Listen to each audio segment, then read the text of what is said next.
Hi students, welcome to 41 days YouTube channel.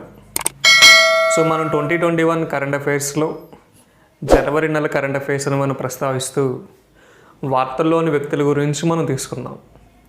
Second మనం చెప్పే topic ఏంటంటే 2021 జనవరి నెలకు సంబంధించి ఇంపార్టెంట్ డేస్ గురించి, వాటి యొక్క థీమ్స్ గురించి మనం చూద్దాం.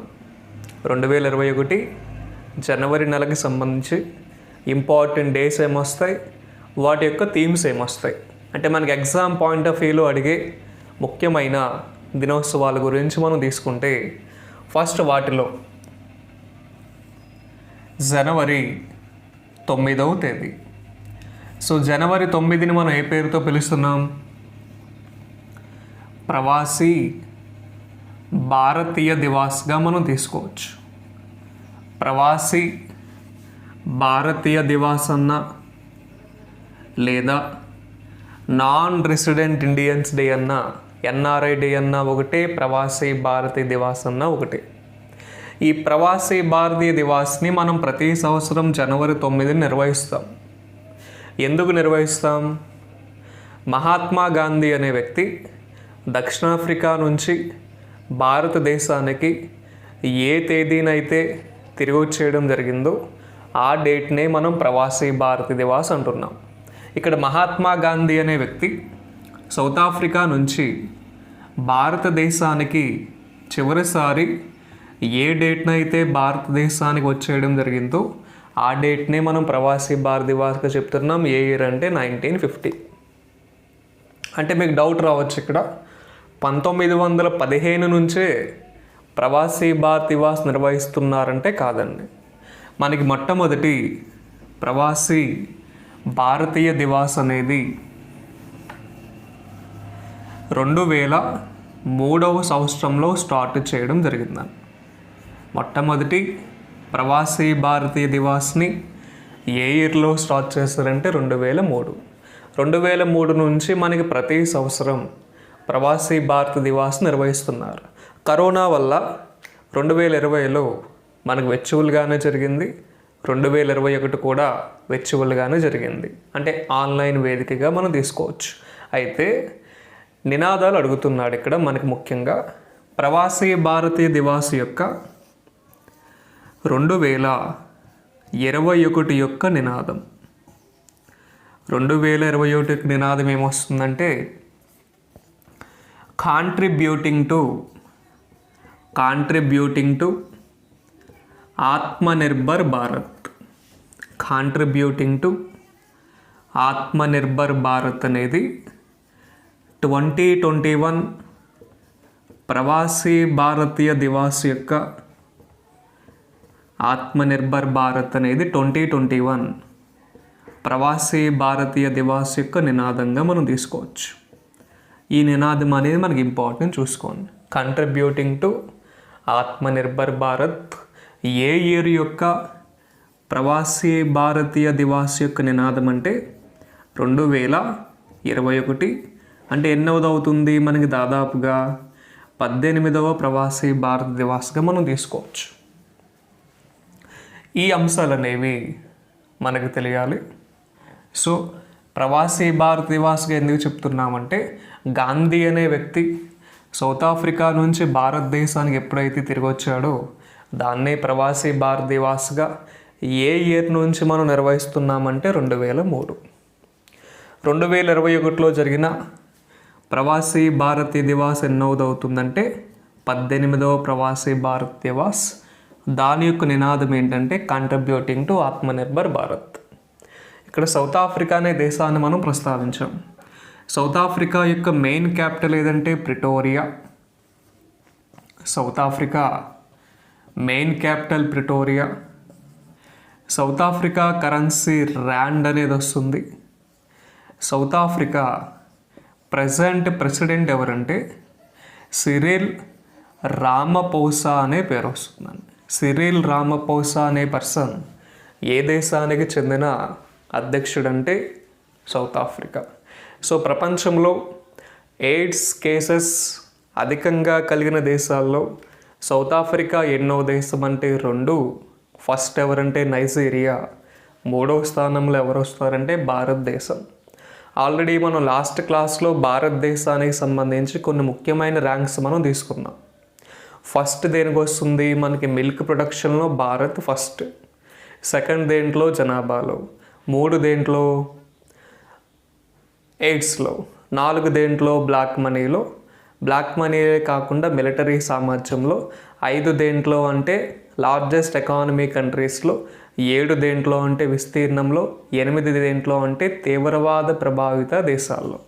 ఇటువంటి అంశాలను కూడా మనం లాస్ట్ క్లాస్లో తీసుకున్నాం. సో ఇక్కడ జస్ట్ నార్మల్గా సందర్భం వచ్చింది కాబట్టి మనం తీసుకున్నాం. ఇది మనకి ప్రవాసీ భారత దివాస్ యొక్క అంశంగా ఎన్ఆర్ఐ డేగా కూడా చెప్తారని. సో గాంధీ అనే పర్సన్ క్విట్ ఇండియా, ఉప్పు సత్యాగ్రహం అనే అంశాలకు సంబంధించి వచ్చే ముఖ్యమైన వ్యక్తి. క్విట్ ఇండియా ఉద్యమం ఎప్పుడు జరిగిందంటే 1942లో జరిగింది. క్విట్ ఇండియా ఉద్యమం భారత్లో ఏ రాష్ట్రంలో మొదలుపెట్టారంటే మహారాష్ట్రలోని క్రాంతి మైదాన్ అనే ప్రదేశంలో స్టార్ట్ చేయడం జరిగిందండి. ఈ అంశాలన్నీ కూడా మనకి ఇంటర్లింకింగ్గా వస్తాయి. మెయిన్గా థీమ్ అనేది important, contributing to Atmanirbhar Bharat. Next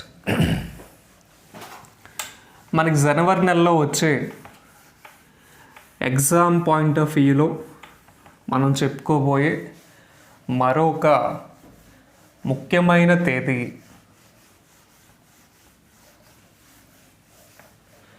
January 10.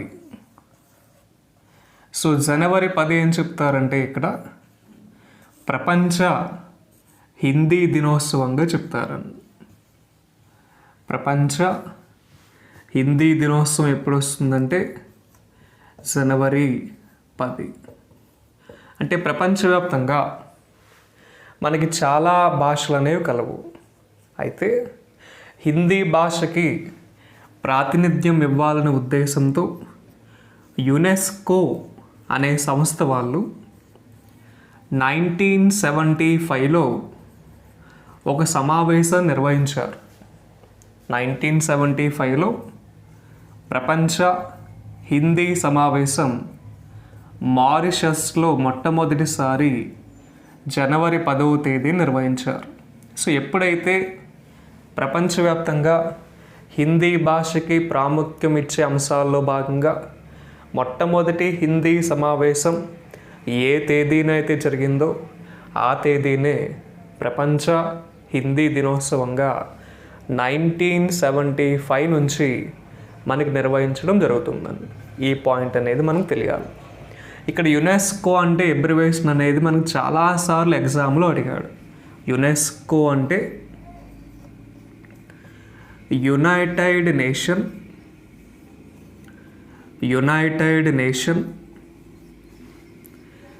Educational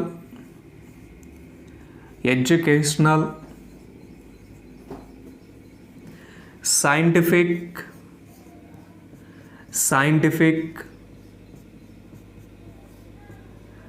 cultural organisation. United nation educational scientific cultural organisation. So UNESCO head quarter ఎక్కడంటే ప్యారిస్. 1946లో దీన్ని స్థాపించడం జరిగిందండి. యునెస్కో యొక్క ముఖ్యమైన ఉద్దేశం ఏంటంటే ప్రపంచవ్యాప్తంగా మనకి వారసత్వ ప్రదేశాలు గుర్తించి వాటి భద్రతా అంశాలకి సంబంధించి వచ్చే సంస్థ పేరే యునెస్కో. యునెస్కో అంటే ఎబ్రివేషన్. ప్రజెంట్ మనకి యునెస్కో వారసత్వ ప్రదేశాలు భారతదేశంలో ఎన్ని గుర్తించిందంటే 38. అంటే యునెస్కో చేత భారతదేశ వ్యాప్తంగా గుర్తించబడిన వారసత్వ ప్రదేశాలు ఎన్నంటే 38.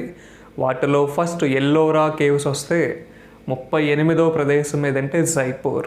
జైపూర్ అనేది ఏ రాష్ట్రం యొక్క రాజధాని అంటే రాజస్థాన్. సో యునెస్కో అనే అంశానికి సంబంధించి అంటే ప్రపంచవ్యాప్తంగా హిందీ భాషకి కూడా ప్రాముఖ్యత కల్పించాలనే ఉద్దేశంతో 1975 జనవరి 10వ తేదీన మారిషస్లో మొట్టమొదటి ప్రపంచ హిందీ సమావేశం నిర్వహించింది. సో ఎప్పుడైతే మొట్టమొదటి ప్రపంచ హిందీ సమావేశం జరిగిందో దాన్నే వరల్డ్ హిందీ డేగా మనకి అనౌన్స్ చేయడం జరిగింది. దీనికి సంబంధించి ఇంటర్లింకింగ్గా తీసుకుంటే ప్రపంచంలో అతి ఎక్కువ మంది మాట్లాడే భాషల్లో భారతదేశానికి చెందిన హిందీ భాష ఎన్నో స్థానంలో ఉంది అనే అంశాల పరంగా తీసుకుంటే ప్రపంచంలో అత్యంత ఎక్కువ మంది మాట్లాడే భాషల్లో మొదటి స్థానంలో నిలిచే భాష ఏదంటే మ్యాండరిన్. సో మ్యాండరిన్ అనే భాష ఏ దేశానికి చెందిన భాష అంటే చైనా. ప్రపంచంలో అత్యంత ఎక్కువ మంది మాట్లాడే భాషల్లో రెండవ భాష ఏదంటే స్పానిష్. స్పానిష్ అనేది స్పెయిన్ అనే దేశానికి చెందిన భాష. ప్రపంచంలో ఎక్కువ మంది మాట్లాడే భాషల్లో మూడవ భాష ఏదంటే ఇంగ్లీష్. ప్రపంచంలో ఎక్కువ మంది మాట్లాడే భాషల్లో నాలుగవ భాష ఏదంటే హిందీ. ప్రపంచంలో ఎక్కువ మంది మాట్లాడే భాషల్లో ఐదవ భాష ఏదంటే అరబిక్. ఈ అంశాల పరంగా వీటిని మనం తీసుకోవచ్చు. క్వశ్చన్ అడిగే అవకాశాలు ఉంటాయి. ప్రపంచవ్యాప్తంగా హిందీ భాష ఎన్నో అతిపెద్ద భాష అంటే 4. హిందీ కంటే ముందు ఉన్న 3 భాషలు ఏంటంటే Mandarin, Spanish, English. Mandarin China, Spanish Spain, English అంటే మనకి క్రైస్తవ మతానికి సంబంధించి వచ్చే దేశాలు, for example America, New Zealand, England, ఇటువంటి దేశాలన్నిటికీ సంబంధించి అధికార భాషగా ఏమొస్తుందంటే English. Hindi 4th, 5th place ఏంటంటే అరబిక్. మనకి అరబ్ కంట్రీస్ అనే ఉంటాయి. Saudi Arabia, UAE, Afghanistan, Iraq, Iran లాంటి దేశాలన్నిటిలో మనకి ఏ భాష అధికం అంటే అరబిక్. ఈ అంశాల పరంగా కూడా మనం తీసుకోవచ్చు. సో మనకి భారత రాజ్యాంగం ప్రకారం అధికార భాషలు ఏంటంటే 22. వాటిలో ఏ భాషని జాతీయ భాషగా మనం చెప్తున్నామంటే హిందీ. సో ప్రపంచ హిందీ దినోత్సవం జనవరి 10 అయితే నేషనల్ హిందీ డే సెప్టెంబర్ 14వ తేదీ వస్తుంది.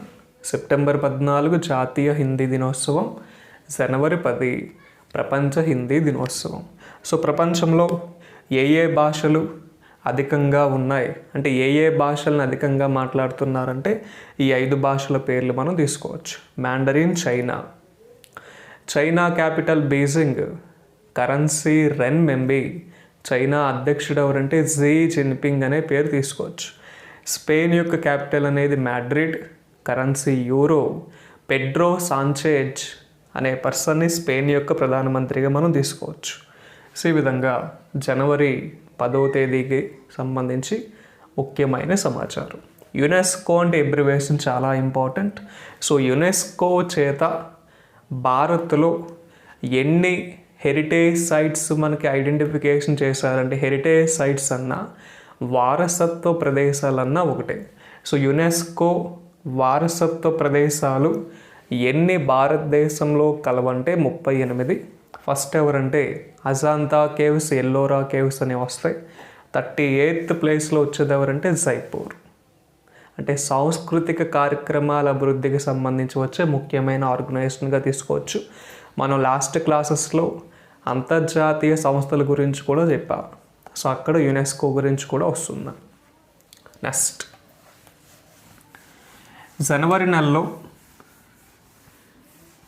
మనకు ఉపయోగపడే మరొక ముఖ్యమైన దినోత్సవంగా జనవరి 12వ తేదీ అని చెప్తారు.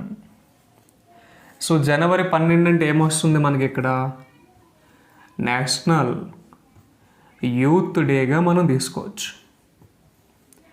నేషనల్ యూత్ డే అన్నా లేదా స్వామి వివేకానంద యొక్క జయంతి అన్న ఒకటే. స్వామి వివేకానంద ఏ డేట్న అయితే పుడతం జరిగిందో ఆ డేట్నే government of India national youth డేగా ప్రకటించింది. అయితే స్వామి వివేకానంద ఏ ఇయర్లో పుట్టాడు, ఏ రాష్ట్రంలో పుట్టాడు, స్వామి వివేకానంద అసలు పేరేంటి, 2021 నినాదం ఏంటి అనే అంశాలకు సంబంధించి మనం తీసుకుందాం. స్వామి వివేకానంద ఏ ఇయర్లో పుట్టాడంటే 1863 12th జనవరిన పుట్టడం జరిగింది. ఈయన పుట్టిన ప్రదేశం ఎక్కడంటే వెస్ట్ బెంగాల్, కలకత్తా. వెస్ట్ బెంగాల్, కలకత్తా. స్వామి వివేకానంద అసలు పేరు కనుక అడిగితే నరేంద్రనాథ్ దత్త. స్వామి వివేకానంద అసలు పేరు ఏంటంటే నరేంద్రనాథ్ దత్త.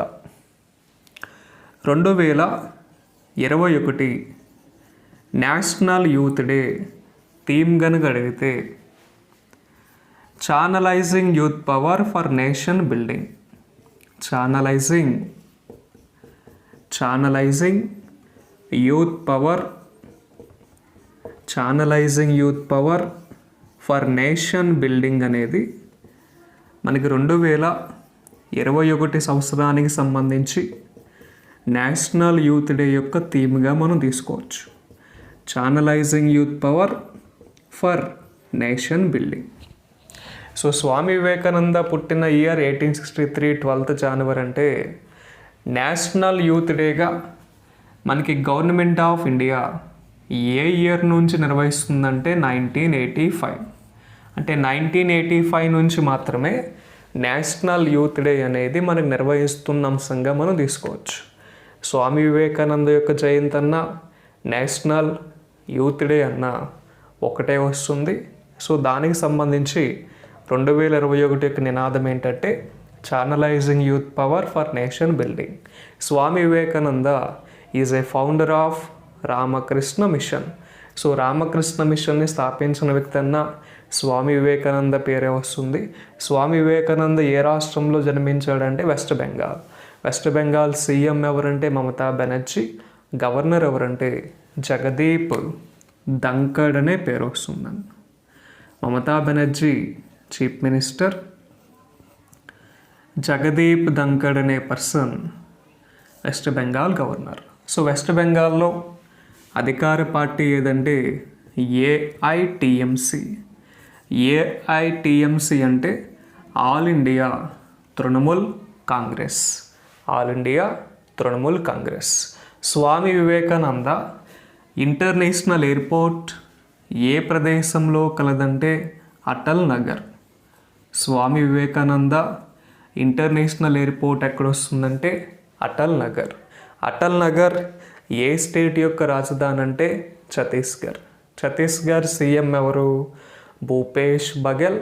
ఛత్తీస్గఢ్ గవర్నర్ ఎవరంటే అనసూయ యూకే. Chhattisgarh new capital Atal Nagar. ఛత్తీస్గఢ్ యొక్క chief minister present Chhattisgarh CM Bhupesh Baghel అనే పేరు వస్తుంది. ప్రజెంట్ ఛత్తీస్గఢ్ గవర్నర్ అనసూయ యూకే అనే పేరు వస్తుందండి. ఈ అంశాల పరంగా మనం జనవరి 12వ తేదీని చెప్పచ్చు. సో ప్రపంచవ్యాప్తంగా యూత్ పాపులేషన్ అధికంగా కలిగిన దేశం ఏదంటే భారతే. ప్రపంచవ్యాప్తంగా కుటుంబ నియంత్రణ పాలసీని ప్రవేశపెట్టిన మొట్టమొదటి దేశం అన్న భారతే. ప్రపంచంలో ఫ్యామిలీ ప్లానింగ్ పాలసీని ప్రవేశపెట్టిన మొట్టమొదటి దేశం భారత్. ఏ ఇయర్ అంటే 1952. సో 1952వ సంవత్సరంలోనే ప్రపంచంలోనే మొదటిసారిగా కుటుంబ నియంత్రణ పాలసీని ప్రవేశపెట్టి అమలుపరిచిన దేశం ఏదంటే భారత్. ఆ సమయంలో భారతదేశ ప్రధానమంత్రి ఎవరంటే జవహర్లాల్ నెహ్రూ. క్లియర్. ఈ అంశాల పరంగా కూడా మనం తీసుకోవచ్చు. Next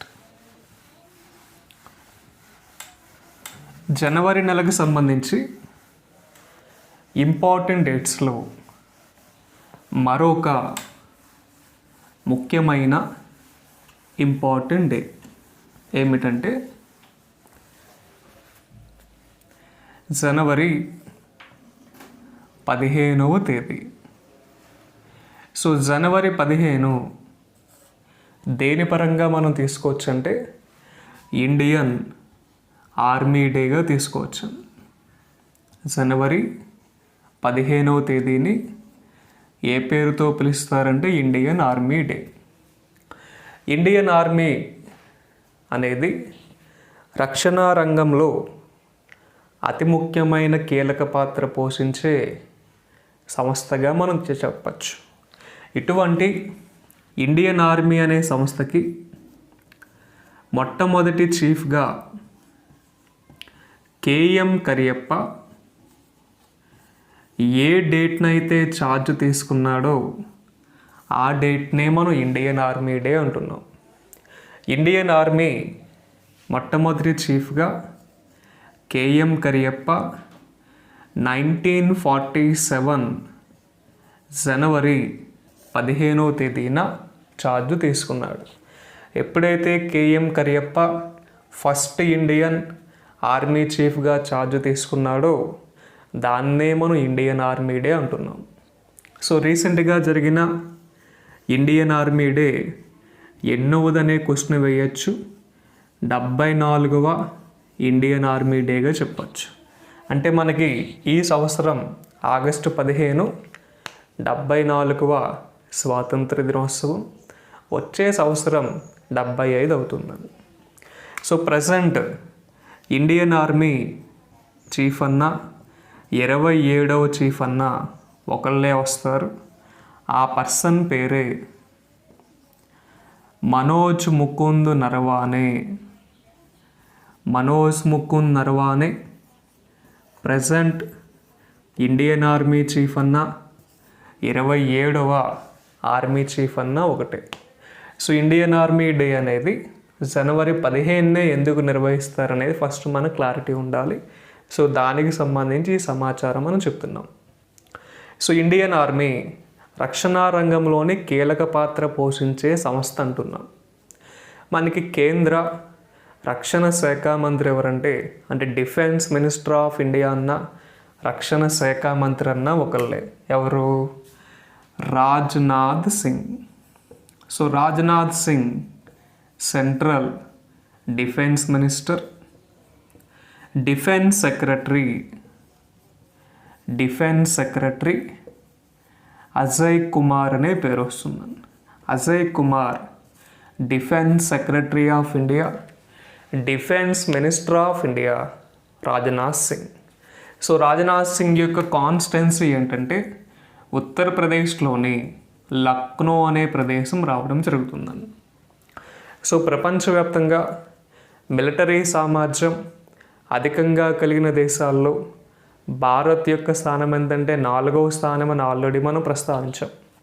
first China, second America, 3 Russia. ఈ 3 దేశాల తర్వాత భారత్ 4వ స్థానం. భారత్ తర్వాత జపాన్, ఫ్రాన్స్ లాంటి దేశాలు వస్తాయి. సో భారతదేశానికి సంబంధించి డిఫెన్స్ సెక్టార్ అంశాల్లో డిఆర్డిఓ అనేది మనకి కీలకమైన పాత్ర పోషిస్తుంది. డిఆర్డిఓ అంటే ఏంటి? Defence research development organisation.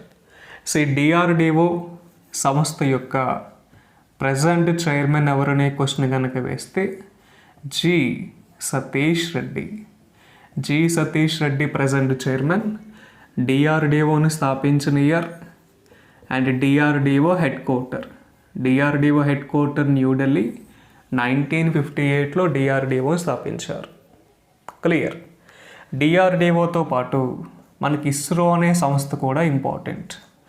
ISRO సంస్థని స్థాపించింది ఎప్పుడు? 1969. ISRO head quarter Bengaluru, Karnataka. ISRO present chairman K Sivan. ఈ అంశాల పరంగా మనం తీసుకోవచ్చు. వీటితో పాటు హెచ్ఏఎల్ అంటే హిందుస్థాన్ ఏరోనాటిక్స్ లిమిటెడ్. అంటే భారత రక్షణ రంగానికి సంబంధించి యుద్ధ విమానాలు, హెలికాప్టర్ని తయారు చేసే సంస్థే HAL, Hindustan aeronautics limited. Hindustan aeronautics లిమిటెడ్ని ఎప్పుడు స్థాపించారంటే 1930. Head quarter Bengaluru, Karnataka. Hindustan aeronautics limited present chairman ఎవరంటే ఆర్ మాధవన్ అనే పేరు వస్తుందండి. ఇటువంటి అంశాల పరంగా మనం తీసుకోవచ్చు. సో ఇండియన్ ఆర్మీ డే ఎందుకు మనం నిర్వహిస్తున్నామంటే ఫస్ట్ ఇండియన్ ఆర్మీ చీఫ్గా కేఎం కరియప్ప ఏ డేట్నైతే ఛార్జ్ తీసుకున్నాడో ఆ డేట్నే మనం ఇండియన్ ఆర్మీ డే అంటున్నాం. So present 27th Indian army chief ఎవరంటే మనోజ్ ముకుంద్ నరవానే. ప్రజెంట్ రక్షణ శాఖ మంత్రి ఎవరు, రక్షణ శాఖ కార్యదర్శి ఎవరు, ఇస్రో చైర్మన్ ఎవరు, డిఆర్డిఓ చైర్మన్ ఎవరు, హిందుస్థాన్ ఏరోనాటిక్స్ లిమిటెడ్ చైర్మన్ ఎవరు, ఈ అంశాలు మనకు తెలియాలి. వీటితో పాటు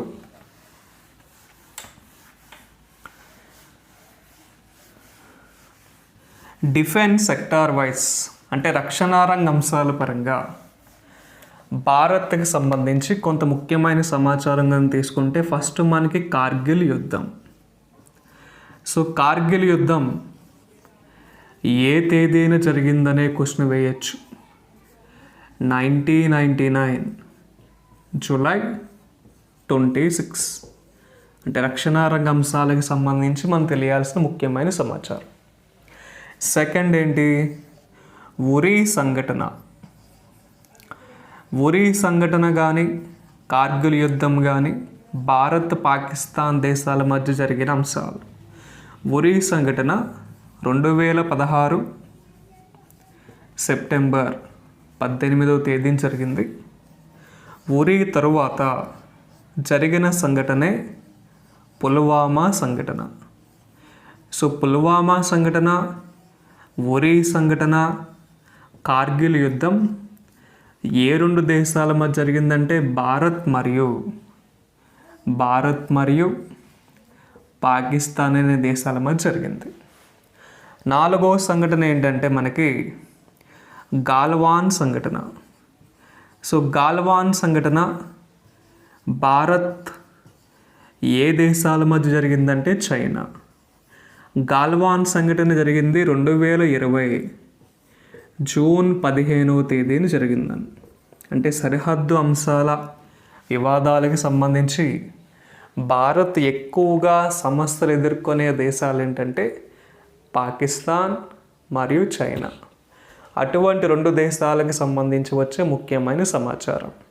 సో ఇక్కడ గాల్వాన్ సంఘటన భారత్కి చైనాకి జరిగితే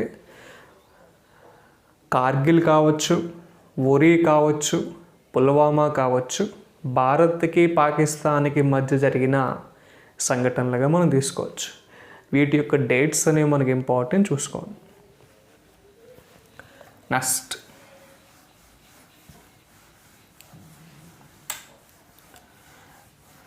సో మనకి 2021 జనవరి నెల కరెంట్ అఫైర్స్లో భాగంగా జనవరి నెలలో వచ్చే ముఖ్యమైన డేట్స్లో నెక్స్ట్ డే కనుక తీసుకుంటే నెక్స్ట్ డే జనవరి 24. సో జనవరి 24 దేనికి వస్తుందంటే మనకి ముఖ్యంగా జాతీయ బాలికల దినోత్సవంగా వస్తుంది. జాతీయ బాలికల దినోత్సవం అన్న నేషనల్ గర్ల్ చైల్డ్ డే అన్న ఒకటేనండి. నేషనల్ గర్ల్ చైల్డ్ డే అన్న జాతీయ బాలికల దినోత్సవం అన్న ఒకటే.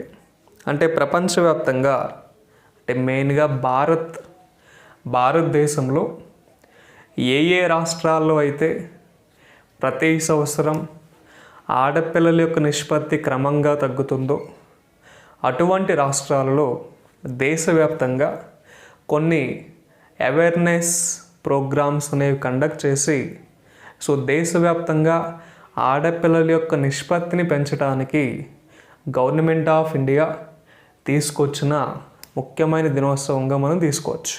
కేవలం దేశవ్యాప్తంగా ఆడపిల్లలకు నిష్పత్తిని పెంచడమే కాకుండా వాళ్ళ యొక్క అభివృద్ధికి సంబంధించి కూడా గవర్నమెంట్ ఆఫ్ ఇండియా తోడ్పాటు అనేది అందిస్తుందండి. సో దేశవ్యాప్తంగా బాలబాలికల అంశాలకు సంబంధించి ముఖ్యంగా బాలికల అంశాలకు సంబంధించి కేంద్ర ప్రభుత్వం 2009వ సంవత్సరంలో జాతీయ బాలికల దినోత్సవాన్ని ప్రకటించింది. ఈ దినోత్సవం యొక్క ముఖ్యమైన ఉద్దేశం ఏంటంటే దేశవ్యాప్తంగా ఆడపిల్లల యొక్క నిష్పత్తిని పెంచాలి, వాళ్ళకి విద్యా ఉద్యోగ అవకాశాలు కల్పించాలనే ఉద్దేశంతో ఈ దినోత్సవాన్ని ప్రకటించడం జరిగిందండి. సో 2009 నుంచి మనకి ఈ దినోత్సవాన్ని నిర్వహిస్తున్నారు. 2021 జాతీయ బాలికల దినోత్సవం యొక్క నినాదం కనుక తీసుకుంటే మై ఐడియా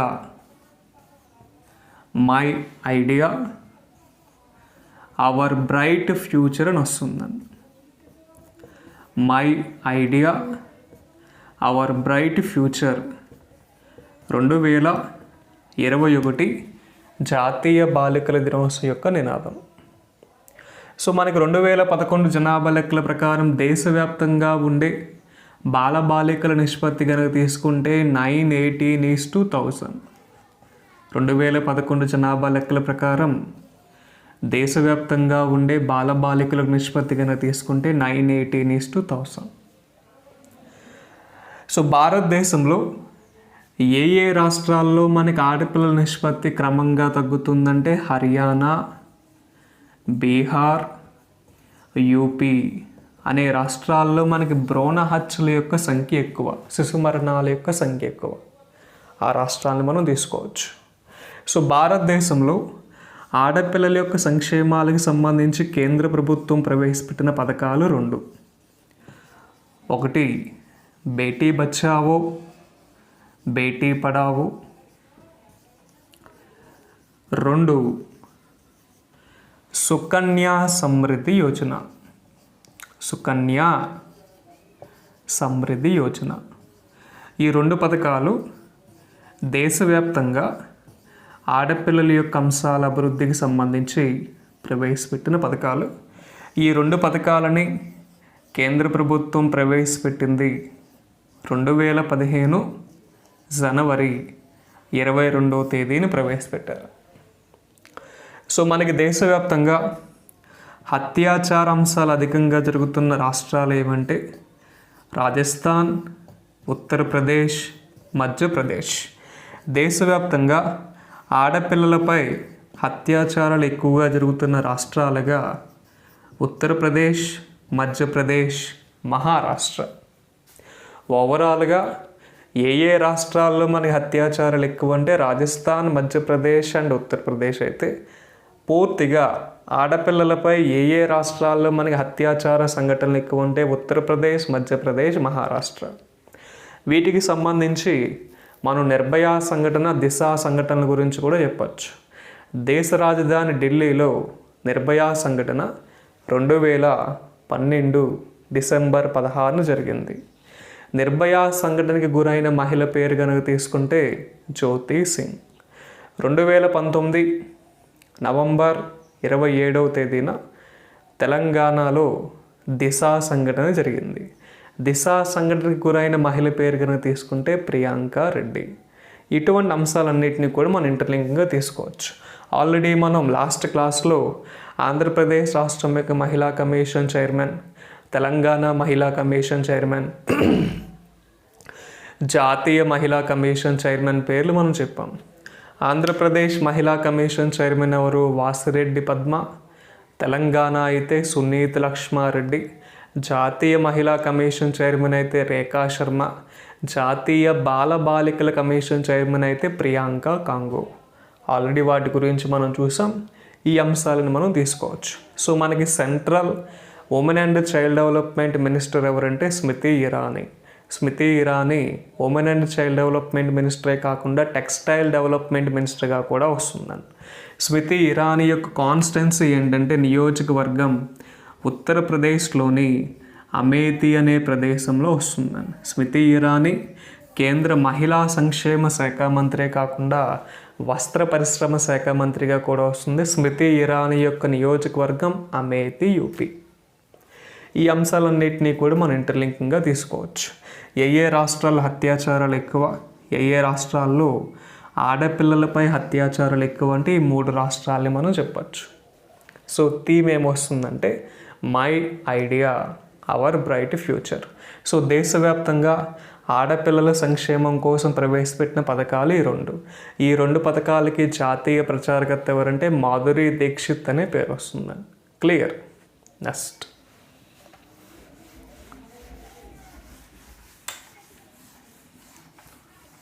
సో జనవరి నెలలో ఎగ్జామ్ పాయింట్ ఆఫ్ వ్యూలో మనకు ఉపయోగపడే మరొక ముఖ్యమైన దినోత్సవం ఏమొస్తుందంటే జనవరి 25.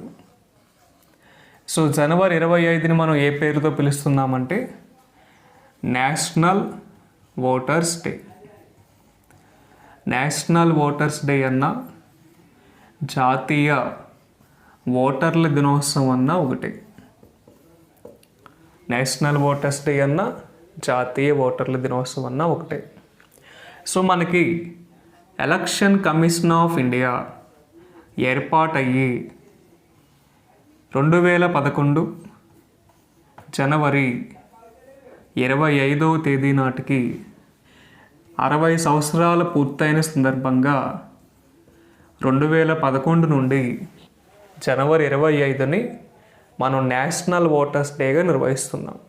అంటే ఫస్ట్ నేషనల్ ఓటర్స్ డే 2011 జనవరి 25.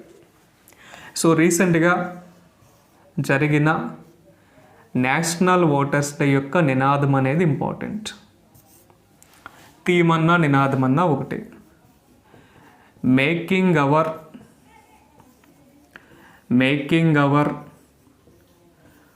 ఓటర్స్ ఎంపవర్మెంట్గా చెప్తారని. Making our voters empowerment. A year యొక్క నినాదం అంటే 2021 యొక్క నినాదం.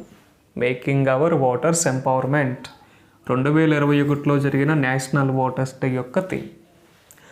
ఆల్రెడీ మనం ప్రీవియస్ క్లాస్లో మనకి చీఫ్ ఎలక్షన్ కమిషనర్ ఎవరు, ఏ ఆర్టికల్ ఉపయోగించి మనకి ఎలక్షన్ నిర్వహిస్తారు, ఏ ఆర్టికల్ ఉపయోగించి మనం ఓటు హక్కు వినియోగించుకుంటాం అనే అంశాలు మనం చెప్పాం. మనకి చీఫ్ ఎలక్షన్ కమిషనర్ ఎవరంటే సుశీల్ చంద్ర, 24వ చీఫ్ ఎలక్షన్ కమిషనర్. మొట్టమొదటి చీఫ్ ఎలక్షన్ కమిషనర్ ఎవరంటే సుకుమార్ సేన్. సుకుమార్ సేన్ ఏ రాష్ట్రం అంటే వెస్ట్ బెంగాల్. సుశీల్ చంద్ర ఏ రాష్ట్రం అంటే ఉత్తరాఖండ్. దేశంలో ఏ ఆర్టికల్ ఉపయోగించి మనం ఓటు హక్కు వేస్తామంటే ఆర్టికల్ 324, ఆర్టికల్ 325. ఏ ఆర్టికల్ ఉపయోగించి ఎలక్షన్ నిర్వహిస్తారంటే ఆర్టికల్ 324. ఎలక్షన్స్ నిర్వహించేది ఆర్టికల్ 324 ద్వారా, ఓటు హక్కు వేసేది ఆర్టికల్ 325 ద్వారా. అక్కడే మనం నేషనల్ పార్టీస్ గురించి కూడా ప్రస్తావించాం, చూసుకోండి ఒకసారి లాస్ట్ క్లాస్లోనే. సో మనకి థీమ్ ఏమొస్తుందంటే మేకింగ్ అవర్ ఓటర్స్ ఎంపవర్మెంట్. మనకి మొట్టమొదటిసారి ఎన్నికలు నిర్వహించింది ఎప్పుడు 1952. సో మొట్టమొదటి ఎన్నికల నుంచి రీసెంట్గా 2019లో జరిగిన 17 లోక్సభ ఎన్నికల వరకు ఓటు హక్కు వినియోగించుకున్న వ్యక్తి పేరు కూడా మనం చెప్పాం. శ్యామ్ సరణ్ నెగ్గి, హిమాచల్ ప్రదేశ్ రాష్ట్రానికి చెందిన వ్యక్తి. ఇటువంటి అంశాలన్నిటిని కూడా మనం తీసుకోవచ్చు. సో భారతదేశంలో మొట్టమొదటిసారిగా ఈవీఎం సదుపాయాన్ని ప్రవేశపెట్టిన రాష్ట్రం ఏదంటే కేరళ. 1982లో ఎలక్ట్రానిక్ ఓటింగ్ మిషన్ అనే సదుపాయాన్ని ఏ రాష్ట్రం ప్రవేశపెట్టిందంటే కేరళ అనే రాష్ట్రాన్ని మనం చెప్పచ్చు. సో ఇది జనవరి 25కి సంబంధించి మనకి present chief election commissioner Sushil చంద్ర.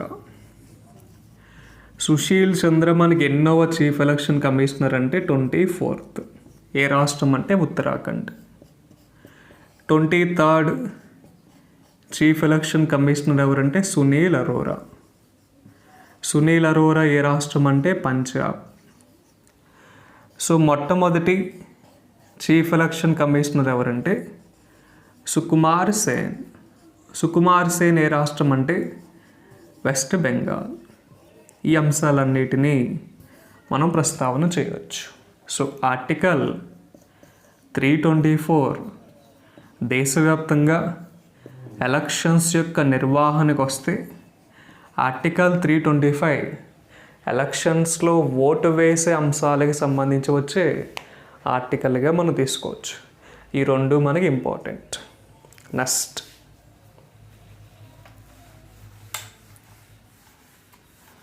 జనవరి మంత్లో వచ్చే డేట్స్లో మరొక ముఖ్యమైన ఇంపార్టెంట్ డే జనవరి 26. సో జనవరి 26ని మనం ఏ పేరుతో పిలుస్తాం? Republic day of India. Republic day of India అన్న భారతదేశ గణతంత్ర దినోత్సవం అన్న ఒకటే. అంటే మనకి బిఆర్ అంబేద్కర్ అనే వ్యక్తి రాసిన రాజ్యాంగాన్ని ఇండియన్ కాన్స్టిట్యూషన్గా ఎప్పుడైతే మనకి గవర్నమెంట్ ఆఫ్ ఇండియా ప్రకటించిందో ఆ డేట్నే మనం రిపబ్లిక్ డే ఆఫ్ ఇండియా అంటున్నాం. బిఆర్ అంబేద్కర్ రాసిన రాజ్యాంగాన్ని భారత రాజ్యాంగంగా గవర్నమెంట్ ఆఫ్ ఇండియా ఏ తేదీనైతే గుర్తించిందో ఆ తేదీనే మనం రిపబ్లిక్ డే అంటున్నాం. సో ఏ తేదీన అంటే ఏ డేట్న government of India BR Ambedkar రాసిన రాజ్యాంగాన్ని ఇండియన్ కాన్స్టిట్యూషన్గా ప్రకటించిందంటే జనవరి 26, 1950. సో మనకి ఫస్ట్ రిపబ్లిక్ డే ఎప్పుడు వస్తుందంటే 1950 జనవరి 26. ఇక్కడ మనం ప్రతి రిపబ్లిక్ డేకి వేరే దేశం నుంచి ఒక పర్సన్ తీసుకురావడం మనకు ఆనవాయితీ. So first republic day celebration chief guest ఎవరంటే సుకర్ణో. భారతదేశం యొక్క మొట్టమొదటి గణతంత్ర దినోత్సవాల ముఖ్య అతిథి ఎవరంటే సుకర్ణో. సుకర్ణో ఏ దేశానికి చెందిన ప్రెసిడెంట్ అంటే ఇండోనేషియా. మనకి సెకండ్ రిపబ్లిక్ డే సెలబ్రేషన్స్ 1951 జనవరి 26న జరిగినాయి. సెకండ్ రిపబ్లిక్ డే సెలబ్రేషన్స్ యొక్క చీఫ్ గెస్ట్ ఎవరంటే త్రిభువన్ బిక్రమ్ షా. త్రిభువన్ బిక్రమ్ షా. ఈ త్రిభువన్ బిక్రమ్ షా ఏ దేశానికి చెందిన ప్రెసిడెంట్ అంటే నేపాల్. సో మొట్టమొదటి republic day celebration chief guest ఎవరు? Indonesia president. Second republic day celebration chief guest ఎవరంటే Nepal president. Nepal president name Tribhuvan Bikram Shah. Question అనేది ఇప్పటి వరకు మనకి ఎన్ని రిపబ్లిక్ డేస్ జరిగినాయి అంటే ఆల్మోస్ట్ 72 రిపబ్లిక్ డే సెలబ్రేషన్స్ మనకు నిర్వహించడం జరిగింది. అంటే రీసెంట్గా జరిగిన రిపబ్లిక్ డే ఎన్ని అవుదంటే 72. ఈ 72 రిపబ్లిక్ డే సెలబ్రేషన్స్లో ఎన్నిసార్లు మనకి చీఫ్ గెస్ట్లు లేకుండా రిపబ్లిక్ డేస్ మనం కండక్ట్ చేసుకున్నాం అనే క్వశ్చన్ కనుక వేస్తే 4 సార్లు. వాటి యొక్క ఇయర్స్గా వీటిని తీసుకోవచ్చు. అంటే భారత గణతంత్ర దినోత్సవాల్లో భాగంగా ఎన్నిసార్లు మనకి ముఖ్య అతిథులు లేకుండా రిపబ్లిక్ డేస్ నిర్వహించామంటే 4 సార్లు. వాటి యొక్క ఇయర్స్గా వీటిని తీసుకోవచ్చు. 1952, 53, 66, 2021. అంటే కారణాలు వేరే కారణాలు ఏమైనా కావచ్చు కానీ కారణాల గురించి అడగడు. ఎన్నిసార్లు భారత్ యొక్క గణతంత్ర దినోత్సవాలకి చీఫ్ గెస్ట్లు లేరు అంటే 4 సార్లు. వాటి యొక్క ఇయర్స్గా మనం వీటిని తీసుకోవచ్చు. So father of Indian constitution ఎవరంటే బిఆర్ అంబేద్కర్, భీమ్రావ్ అంబేద్కర్. 2021లో మనకి చీఫ్ గెస్ట్ ఎవడూ లేరు కాబట్టి 2020లో ఎవరు వచ్చారో అడగచ్చు. 2020లో జైర్ బోల్సినరో అనే పర్సన్ వచ్చాడు. ఈ జైర్ బోల్సినరో ఏ దేశానికి చెందిన అధ్యక్షుడు అంటే బ్రెజిల్. 2019లో సిరిల్ రామపోసా వచ్చారు. సిరిల్ రామపోసా ఏ దేశానికి చెందిన అధ్యక్షుడు అంటే సౌత్ ఆఫ్రికా. సో ఈ విధంగా ఈ 2 అంశాల గురించి కూడా మనకు తెలియాలి. ఇది రిపబ్లిక్ డే ఆఫ్ ఇండియాకి సంబంధించి వచ్చే ముఖ్యమైన సమాచారం. దీనితో పాటు జనవరి 23ని కూడా చెప్పాలి. జనవరి 23 మనకి ఏమొస్తుందంటే పరాక్రమ దివాస్ అనే పేరు వస్తుందండి. సో రీసెంట్గా గవర్నమెంట్ ఆఫ్ ఇండియా జనవరి 23ని పరాక్రమ దివాస్గా ప్రకటించింది. ఈ పరాక్రమ దివాస్ అనేది ఎవరి యొక్క జయంతి అంటే నేతాజీ సుభాష్ చంద్రబోస్ యొక్క జయంతి.